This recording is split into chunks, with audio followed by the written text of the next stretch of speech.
ជំរាបសួរសួស្តីបងប្អូននេះជាកាហ្វេរោងប្រែកហូដែលមានទីតាំងនៅជិតស្ពានប្រែកហូយើងហ្នឹងពេលធ្វើដំណើរមកដល់ស្ពានប្រែកហូយើងបត់ជិះតាមគៀនស្ពានមកខាងឆ្វេងហ្នឹងហើយបត់ស្ដាំតាមបន្តិចដល់ហើយកាហ្វេរោងប្រែកហូនេះជាហាងកាហ្វេបែបខ្មែររបស់យើងហ្មងហើយសម្រាប់ menu វិញមានច្រើនជម្រើសមែនតើហើយនៅទីនេះក៏មានលក់សាឡាត់និងសាំងវិចដែរ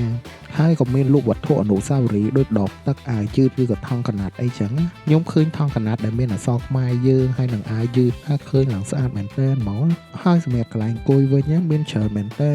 ហើយកន្លែងអង្គុយមួយសើស្រស់ស្រាយហ្មងរបៀបថាអង្គុយជាមួយនឹងធម្មជាតិអីចឹងស្អាតមែនតើហ្មងកន្សឹបនៅក្នុងហាងកាហ្វេមួយហ្នឹងហាងកាហ្វេនេះលក្ខណៈជាដីឡូអញ្ចឹងពីមុខទៅក្រោយគឺវែងហើយធំមែនតើហ្មងមានជាបឹងហើយនឹងមានចំការជ័យទៀតណាហើយចំការជ័យហ្នឹងគេរៀបតុកពេជ្រនិចនៅកណ្ដាលហ្នឹងទៀតអូយ